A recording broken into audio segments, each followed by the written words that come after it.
What's up, everybody? Tyson Roush. Let's talk Jets. Hope everybody had an excellent week. I'm sure it ended well for you. We're hearing the news last night, and it's almost fun being a Jets fan again, as according to all kinds of reports, left tackle Tyron Smith will be signing with the Jets, a one-year deal. And it's shocking on so many different levels. The first is the price tag, where the last report I read was $6.5 million guaranteed with a tremendous amount of incentives, which is fine. But I was thinking he wanted 18, 19, $20 million a year. I wasn't sure he wanted to leave Dallas. So the fact that he came here to the Jets with that, you wonder what other offers he turned down or was looking at. But I think maybe playing for Aaron Rodgers kind of helped the cause a little bit. But the price tag is perfect.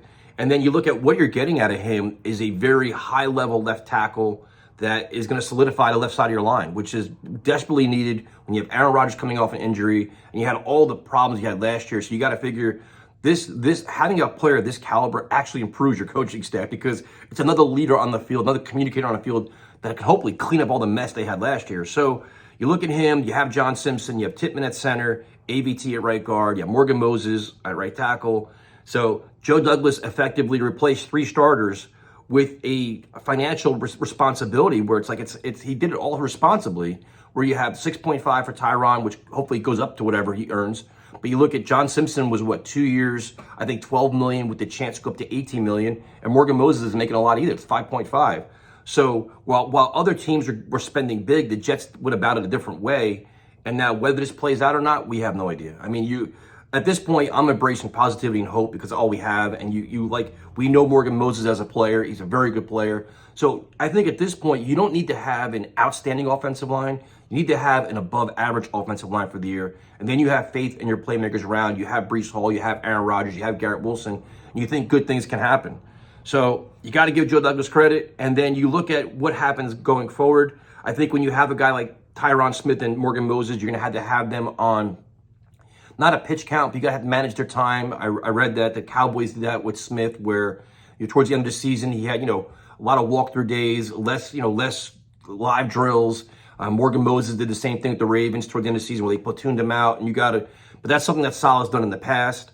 In terms of line depth, if you still want to consider Bakhtiari as a depth piece, like a legitimate insurance plan for Smith, I would have a problem with that. You need more talent here, but you kind of cool to have Morgan Moses and Tyron Smith as a mentor to Carter Warren and nowhere else, and a guy that you may draft. And then talking about the draft, this is where I'm kind of different than everybody else, where everybody's like, you can still draft the offensive lineman at 10. Now, if Fashanu or Alt or something like that level falls to 10, I'm all about it. But if they're not there, I'm going with the best playmaker available. Because right now, the Jets need them desperately. They could still go out and get Tyler Boyd. I don't think he's signed yet. I didn't see the news last night. But, or you can go out and get Beckham if you want to get that. But you still want that dynamic, explosive guy. And that could happen at pick 10. Whether that's a wide receiver, whether it's Bowers, wherever it is, I'm going that route. And then you can go offensive lineman later on in the draft. Now, the one problem you may have with Joe Douglas's plan is next year. If you're looking towards next year, Smith could be gone, Morgan Moses a year older, but that's you deal with next year because this is a win now season. This is a typical all-in move for a team that's desperate, for a general manager that's desperate. This is what you have to do. You have no choice. So I get those that say, hey, you know what? Next year we're going to be a mess. Next year we could have a whole new coaching staff too. Who knows? So the Jets have flexibility. They have flexibility in the draft. They have cap space flexibility. So it's all good here. And now you look forward to see what else they can do. You need help at running back. You need a backup running back, a number 2 running back, hopefully a decent one. Safety help too. I didn't see last night, but I don't think Ashton Davis has re-signed yet. Justin Hardy didn't re-sign yet either, which is kind of interesting. I thought as a captain and a leader of the team, he'd be back already. But I will see what happens. So let me know what you guys think. Are you happy? Are you excited? Are you concerned? I'll talk to you later.